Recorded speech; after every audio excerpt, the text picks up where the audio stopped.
welcome to channel. Today I'm going to show you how to make oatmeal milk, which is a very rare hair care ingredient, by using simple steps. Now I'm going to use about 1 and 1.5 cup of oatmeal and then add 2 cups of water. Let that soak in about 5 to 7 minutes. After 5 to 7 minutes,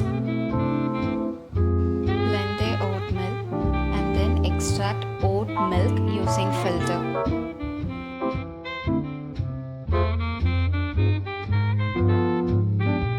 Last, oat milk is prepared. Now apply to your hair from scalp to tip of your hair.